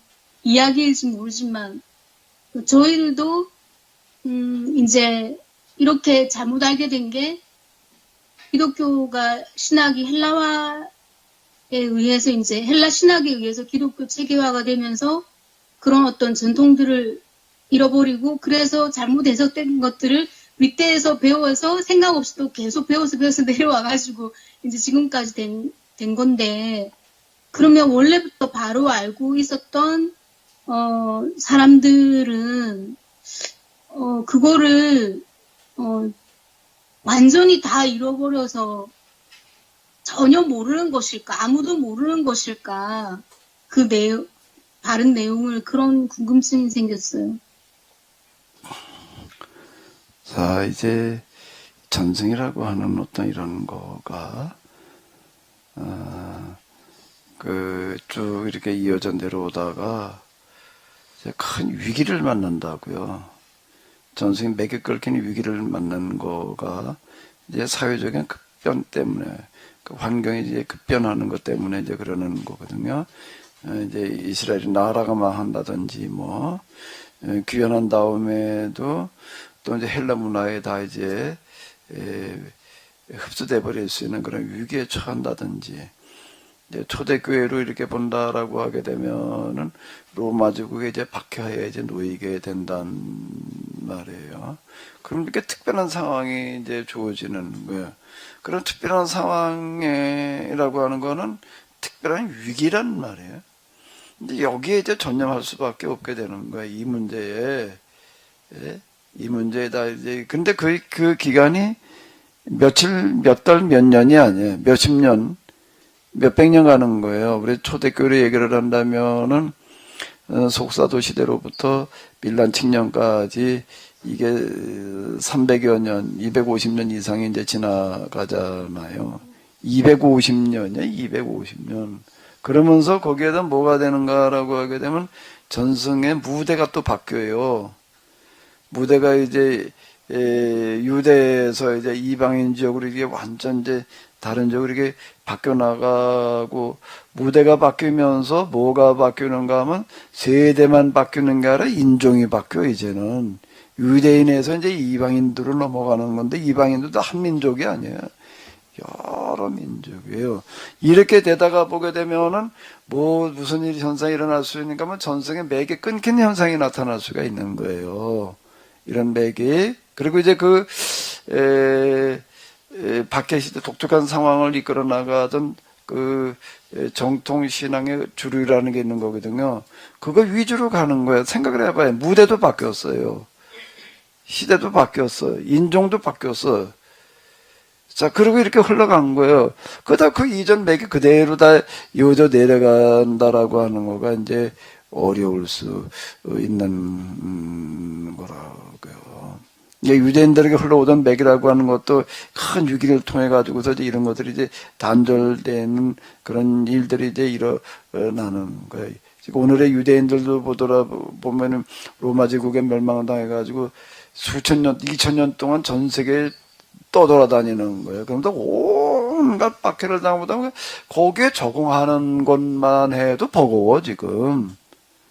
근데 여기 이제 주변적인 어떤 이런 예언 전성, 기타 전성들이 그대로 그게 살아서 전달되어져 간다는 건 기대하기가 어려운 얘기라고요. 이런 것들이요. 그 역사의 흐름이란 말이에요, 이게요. 그러면 이제 어느 한 시점에 이제 섰을 때에는 그리고 이제 이걸 해석해 내는 사람은 본문만 들여다보고 뭐 어쩌고 저쩌고 할 게 아니라 이 전생에 흘러온 맥을 짚어 들어가야 되는 거예요. 과거로 쭉 흘러 들어가면서 이 전생의 뿌리가 전생에 어떻게 흘러왔는가, 그 뿌리가 뭔가라고 하는 걸 추적해 들어가야지 될 거 아니에요. 그래가지고 그걸 재구성해야 될 거 아니에요. 재구성해가지고서 이게 사건 당신 이러이러했고 기록 당신 이러이러했고, 근데 이게 그동안에 어떻게 지금 이런 해석이라고 하는 거가 명맥을 이어서 여기까지 내려왔는지를 가지고 이게 지금 오늘 말을 해야 될 거 아니에요. 이 과거에 이런 것들 싹 사라져버리니까 본문만 가지고서 또 얘기를 하다가 보니까 이제 이게 뭐 기도원이 말이야, 어쩌고 저쩌고 했지만 말이야, 그래도 그는 뭐가 어때서 인간이어서 인간적인 약점이 있어서 이렇게. 근데 하나님은 또 그래도 은혜로우신 분이라서 그런 약점에도 불구하고 그래도 사람을 쓰셨고. 이렇게밖에 해석이 안 되는 거예요. 입다도 그렇게 해석을 하고 있는 거야. 입다도 참 이런 부족한 사례였지만 그래도 하나님께 입다를 통해서 일을 하셔서 그저 이러고 넘어가는 수준밖에 안 되는 거예요. 이게 전승바울이 이제 맥이 차단돼 버리고 있는 거예요. 지금 과거에 대화가 없어요.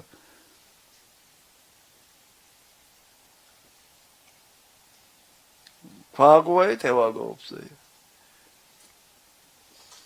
유튜브에 보다 보니까 일본에서 무슨 일을 하는가 몇 년 전에 무슨 쓰나미가 와가지고서 원전이라 다 박살나고 난 다음에 인터넷이 마비가 될 정도로다가 이렇게 막 화제가 된 뭐가 있었대요. 화제가 된 무슨 사건이 있었는데 그게 뭔가 하게 되면은 어떤 사람이 인터넷 대화방에다가 미래인이라는 이름으로다가 들어와가지고 글을 쓰는 거야. 미래인. 나는 60년대 사람인데 지금 여길 내가 지금 과거를 이제 들첩으로 들어왔다. 그러고 이제 글을 썼대. 그러니까 누가 이제 장난삼아 이제 썼나 보다 그런 거예요. 2060년대 산 사람이 지금 여기를 어떻게 와가지고 얘기를 해. 당연히 그냥 우스개지 장난이. 그래서 장난으로다 그냥 이제 웃자는 얘기인가 보다 이제 그랬는데, 이게 가만히 보니까 이게 웃자는 얘기가 아니다. 이런 심각한 얘기가 된 게 이제 몇 년 3월이 되게 되면 다 산으로 도피해라 그런 말을 한 거예요, 이 사람이. 그게 원전 사고가 나는 그 시점인 거예요. 쓰나미가 와가지고 해변을 싹 쓸어갔잖아요, 그게요. 그때 다 산으로 도망가라 이게 도대체 어떻게 된 거냐, 이 사람이 이걸 어떻게 알고 3월까지 얘기를 하는 거예요. 그래가지고 이제 어떻게 된 거냐, 그래가지고 그 다음 이제 질문을 하면은 뭐라고 대답을 이게 또 맞는 거예요. 이제 이게 기가 막히게 이제 하나하나가 그냥 아주 사실대로 얘기를 해보니까는 그게 이제 화제가 돼가지고서 인터넷이나 마비가 될 정도로 그랬다라는 얘기가 이렇게 떠요. 이제 그러면서 이 사람 이제 60년대 왔으니까 60년대 일까지를 다 아는 내다보고 얘기를 하고 있는 거야, 지금. 그러니까 뭐 이제 앞으로 일본이 어떻게 될 것 같으냐, 뭐는 어떻게 될 것 같으냐, 뭐 이런 막 하나하나 얘기하는데, 이게 기가 막히게 맞아 들어갔다, 뭐 그런 얘기가 거기에 있어요. 근데 또 다시 오겠다고 뭐 그러고 나더니 그 다음에 이제 대화가 끊겼다 말이야, 이제. 그러니까 왜 지금 이렇게 왔냐, 그러니까 지금 2060년대 사람인데, 인류사 과거를 들여다보면서 그때 어떻게 몇 년도에 어떻게 판단들을 하고 어떻게 했느냐는 걸 조사하러 왔다는 거. 그래야지 오늘 우리가 뭐 어떻게 될지를 판단하기 위해서 지금 그걸 자기 조사원으로 지금 파견돼 왔다 뭐 이렇게 얘기한 사람이래요. 근데 이제 그게 그래도 우리가 이제 과거 뭘 어떻게 판단들을 했는가를 보고 이제 오늘 우리가 어떻게 될지를 이제 좀 가늠하기 위해서다 이렇게 얘기를 하는 어떤 이제 그런 부분이 이제 이렇게 있어요. 그러니까 거기 이제 화제가 한참 된 다음에 이제 뭐 질문들 한 거에 대해서 몇 가지 남겨놓은 거고 이렇게 올려놨더라고요. 앞으로 3차 대전이 일어나냐 안 일어나냐 일어난다 말이야. 그러니까 내가 구체적으로 다 얘기할 수는 없다. 그런데 2030년 이전에 일어난다. 그 사람이 한 말이 그랬다는 거예요. 2030년 이전에 일어나는데 뭐 핵전쟁까지 일어나가지고서 인류의 3분의 1이 죽는다 말이야. 인류의 3분의 1이 죽는다. 이제 중국은 어떻게 돼요? 중국 완전 해체가 돼버리고 없어져 버린다 말이야.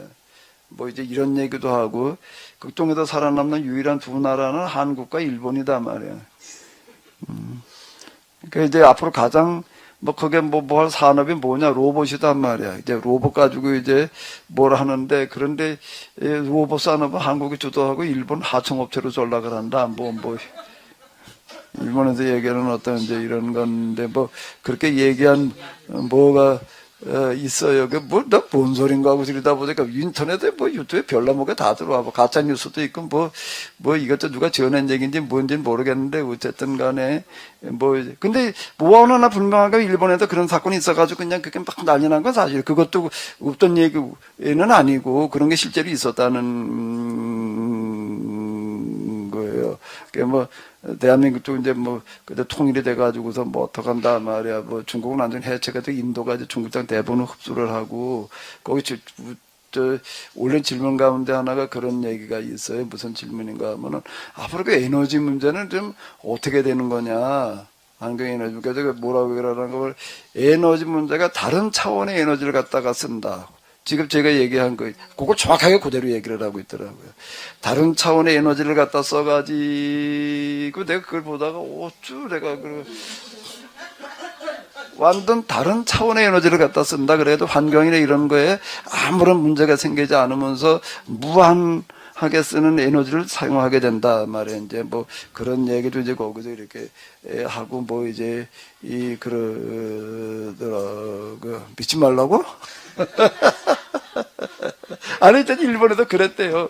그런 있었다는 걸 이제 이렇게 올려주는 어떤 그런 얘기가 있는데, 그냥 이제 하나 우스개 쓰는 거 우리가 참고해 볼 수 있는 어떤 그런 건데, 근데 요즘 돌아가는 추세를 놓고 봐가지고서 전혀 이게 어쩌면 그대로일 수도 있겠다라고 하는 게 지금 러시아와 우크라이나 전쟁도 이게 지금 나토와 러시아의 전쟁이 돼버리는 거예요, 실제로요. 그럼 이제 나토가 절대 질라고 그러질 않는다고요, 지금도 어젠가 그저께인가 G7에서 그 화상회의 했어요. G7에서 화상회의 해가지고 우리가 집중 지원하겠다. 그러니까 안 할 수가 없는 거예요, 나토에서.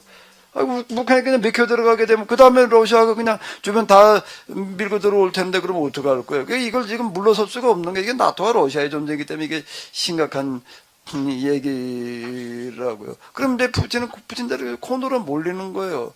몰렸기 때문에 그 다음에 핵을 쓰지 않을 수 없게 되는 거라고요. 이게 이제 권력의 속성인데 그러니까 이게 핵전쟁으로 비화될 수 있는 여지는 이제 충분히 있는 어떤 이제 이런 거고. 중국도 지금 시진핑이 저러고 하다가 지금 이제 중국 시진핑도 지금 중국 경제나 이런 것들도 그렇고 지금 미국이 계속 지금 아주 압박하고 들어가잖아요. 이런 것들이 이제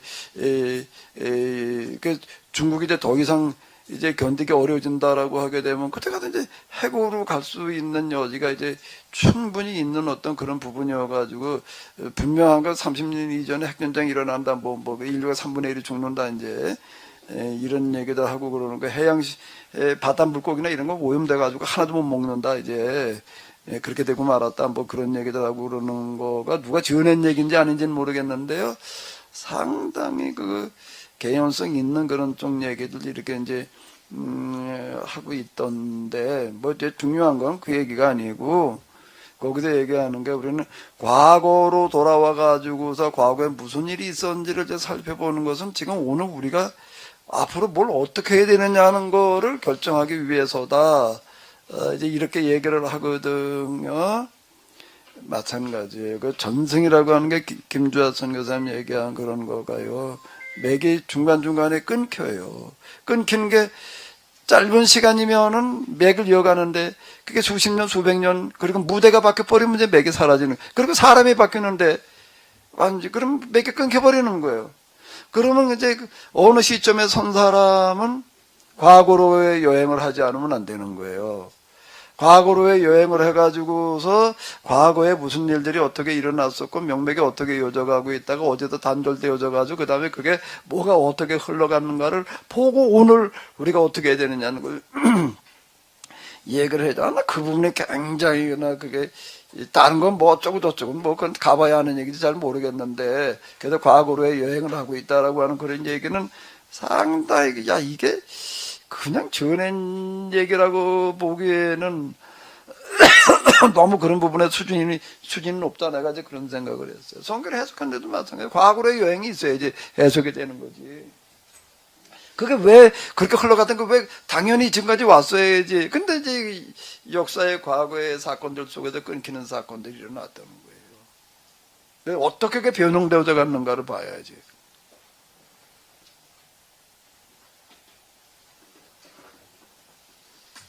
이때까지 제대로 된 과거와의 대화가 없었다는 게 너무나도 안타깝습니다.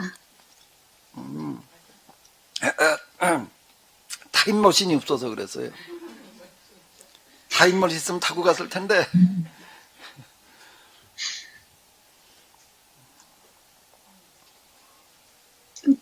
미래와의 대화, 뭐 과거와의 대화, 역사학자들이나 지식인들이 많이 시도는 한다고는 했는데 그것이 굉장히 단편적인 것이었고 또 우리가 가지고 있는 그런 시각의 한계나 그런 것들을 벗어날 수 없어서 제대로 된 어떤 길 제시 그런 것이 되지 않았던 게 너무 답답해요.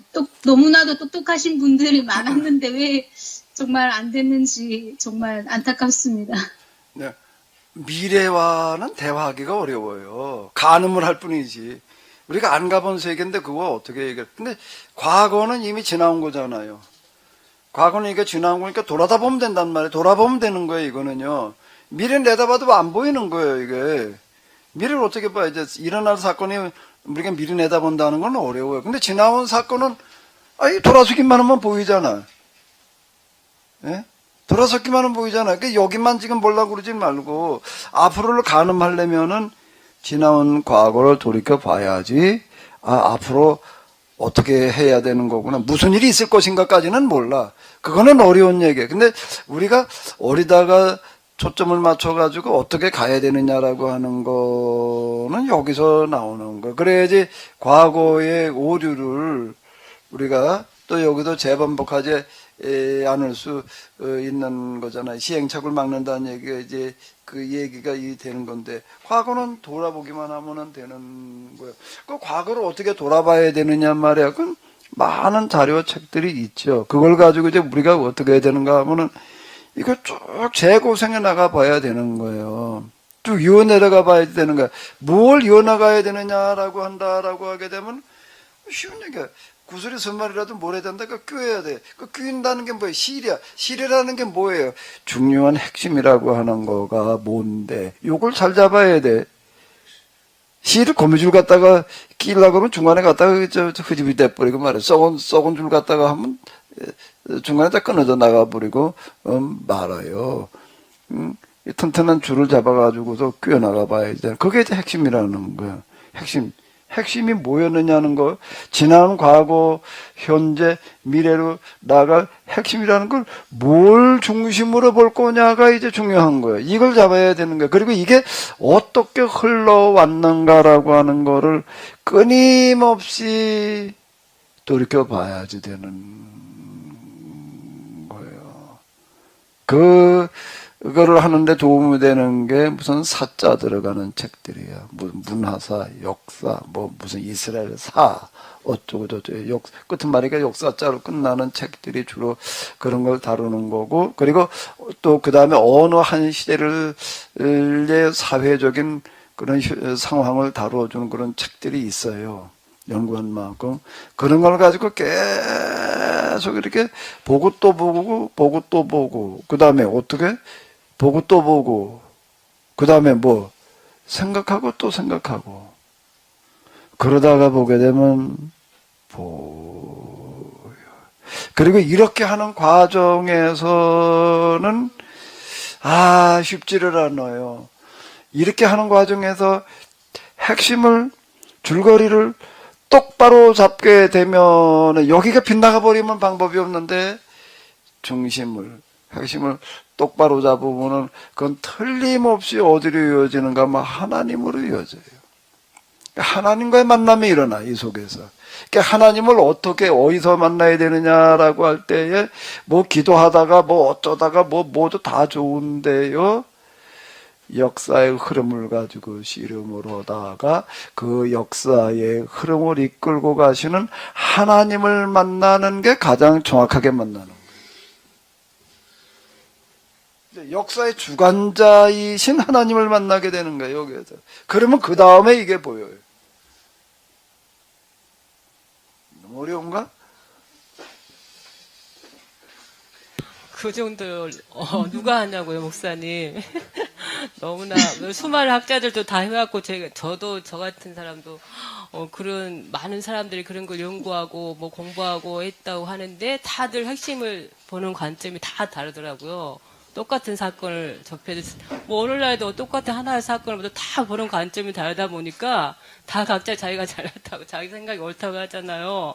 그런 것처럼 역사 전체 흐름을 그거 하나로 깨뚫어서 하나님께 이른다. 정말 그것은 초인적인 사람이나 할 수 있는 거예요. 초인.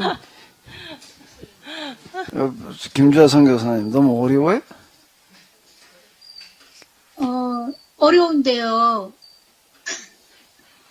저는 사실 그냥 이렇게 인격적으로 내가 죄사함 받았다라는 그런 이제 회심의 체험, 거기까지는 사실 어려운 게 없었어요. 어려운 게 없었는데 그 이후에 이제 하나님은 어떤 분인지 하나씩 깨달아가는 그 과정이 특별히 저는 정말 실력도 안 되고 머리도 안 되는데 진짜 어떻게 하다 보니까 못 모르고 신학을 공부를 했는데 사실 아는 게 없어요. 그리고 공부를 하면서도 그게 이제 어떤 헬라 철학에 뼈대를 두고 세워진 거다 보니까 그 이제 합리적인 추론적인 사고, 논리적인 사고를 계속 해야 되는 거잖아요. 근데 저는 그런 부분에 있어서 너무 딸려가지고 하나님 아는 게 너무 힘들고 어렵다. 그 공부 자체도 너무 어렵고요. 너무 힘들다. 하나님 아는 게 이렇게 어렵다면은 이게 진짜 하나님 알기 이렇게 힘들면 하나님 알 수 있는 사람이 몇이나 되지? 막 이런 생각이 들면서 왜 하나님 아는 거가 이렇게 어렵게 돼 있을까? 그런 생각을 이제 많이 하면서 지내왔어요. 지내오다가 이제 케노시스를 알고 나서 제가 배웠던 그 방식과 다른 방식으로 설명하시는 거를 듣고 이 방식이 맞는 거구나. 예전에 내가 배웠던 그렇게 어렵게 막 해야 되는 그런 건 아니구나. 그래 이게 맞지. 라고 생각을 했는데 근데 계속 가다 보면은 사실 이 케노시스도 목사님 금방 말씀하신 것처럼 끊임없는 탐구와 고민과 생각과 그런 것들이 지속되지 않으면은 깨달을 수가 없는 거잖아요. 그런 면에서 진짜 하나님을 안다는 거는 온 마음과 나의 전부를 진짜 다 바쳐서 계속 어떻게 매달리지 않으면은 그게 깨달아지는 게 아니구나. 이제 그런 생각들을 많이 했어요. 뭐 현재로서 무슨 이야기 하는지 잘 모르겠지만 근데 사실 이제 제가 좀 요즘에 갱년기를 좀 겪고 있어서 그냥 어떻게 하다가 예전에 뭐 십몇 년도 더 전에 그 김창욱 교수님이라고 계세요. 그 이제 요즘에는 뭐 유튜브에도 많이 나오는데 그때는 유튜브가 없고 뭐 그럴 때는 그냥 뭐 이렇게 강연회처럼 해가지고 사람들한테 이제 희망을 주고 뭐 용기를 주고 이제 그런 강연이었는데 그때 한참 듣다가 이제 요즘 갱년기여가지고 또 그분이 뭐 유키즈라는 프로그램도 나오길래 요즘 어떻게 지내시나고 이제 듣다가 보니까 어저께 굉장히 도전이 되는 이야기를 들었는데 그분이 사실 이제 뭐 공고 출신이지만 성악을 하게 돼서 노래를 너무 좋아해서 자기는 하고 싶은데 사람들이 자기 노래를 듣고 싶어 하지 않아서 노래를 그만두셨어요. 근데 어떤 계기로 인해서 이제 이런 강연회를 하다 보니까 사람들이 희망을 얻게 되고 용기를 얻게 되어서 이 일을 계속하게 되셨는데 근데 대학을 졸업하고 나서 10년 동안이나 동료들이나 후배들이나 선배들이 노래하는 게 너무 듣기 싫고 보기 싫고 소식도 듣기 싫고 그래서 이제 열등감에 사로잡혀 있었는데 그 열등감을 이제 탈피하게 된 계기가 본인은 모든 게 서열이 있는데 내가 만약에 잘한다면 나보다 더 잘하는 노래를 잘하는 사람이 있잖아요. 그러면은 내가 아무리 잘해도 나보다 잘하는 사람이 있기 마련이기 때문에 또 열등감에 쌓이는 거예요. 그래서 항상 수직적이고 또 옆으로 수평적으로 이렇게 평면적으로 생각을 했는데 이 우주를 생각해 보니까 우주에는 모든 별들이 수직이나 이렇게 평면적으로 수평적으로 있는 것이 아니라 무한한 공간에 다 자기의 위치에 있다는 걸 어느 날 깨달았다는 거예요. 그러면서 내가 잘하는 내 위에 누군가가 더 잘하는 사람이 있는 게 아니라 나는 그냥 내 위치에서 나의 역할을 하고 있고 그 사람은 그 사람의 위치에서 그것을 하고 있고 그 우주의 무한한 공간에 별들이 각자의 위치에 있다는 걸 깨닫는 순간 그 모든 열등감이 사라졌다는 거예요. 제가 그 이야기를 들으면서 그분도 이제 크리스찬이세요. 교회 다니시는 분인데 어쨌든 그런 배경 하에서 어떤 그런 사색을 하셨는지는 모르겠지만은 이런 하나님이 우리에게 주신 모든 환경과 역사와 자연과 이런 것들을 정말 내가 끊임없이 탐구하고 생각하고 고민하고 찾으려고 했을 때 그 모든 것을 통하여서 하나님은 응답하시고 인도하시는구나. 그런 거를 새삼 깨닫고 많은 도전을 받았는데 근데 어쨌든 목사님 수준으로 그렇게 하기에는 그거는 정말 특별한 사람만이 할 수 있는 것 같아요. 보통 사람은 너무나도 큰 과제여서 그렇게 되기는 힘든 것 같아요. 목사님처럼은. 다 나같이 될 필요는 없는 거고요. 나는 그냥 나예요. 김주하는 그냥 김주하고 금방 얘기한 대로 무슨 종속 관계로다가 더 잘하는 사람이고 덜하는 사람이 그거 아니고 나는 그냥 나일 뿐이거든요. 이제 그렇게 하는 건데요. 나는 어떻게 하다 보니까 이제 이렇게 왔다는 거. 그런데 이제 아까 조금 더 이게 하나님을 만나는 대로 이어져야 된다라고 할 때 그러면 그 지나간 역사를 끼어가야 될 끈이라고 하는 건 뭐냐라고 할 때 그걸 이제 본질, 핵심, 근본 이렇게 묻는데 그게 뭔가라고 하게 되면 제가 쓰는 그런 주로 쓰는 그런 얘기로는 뭔가 절대 명제라고 해요. 당연히 그렇게 되지 않으면 안 되는 일들이 있는 거예요. 그게 중심이라는 거예요. 그거를 가지고 씨름을 하다가 보게 되면 결국 누구를 만나게 되는가라고 하게 되면 하나님을 만나게 된다. 내가 하나님의 다른 이름은 절대 뭐라고요? 당위다. 되게 이렇게 얘기를 절대 당위다. 되게 이렇게 얘기를 하는 거거든. 그게 결국 뭔가 하면 과거로부터 현재로 이어져 내려오는 거고, 그리고 앞으로도 그걸로 가는 거예요. 내가 보이는 게 이제 그렇게 보이는. 그럼 오늘 우리가 뭐를 해야 되느냐가 여기서 나오는 거예요. 오늘 뭘 가지고 씨름을 해야 되는 거지요? 가능하냐 아니냐가 아니라 뭐라고요?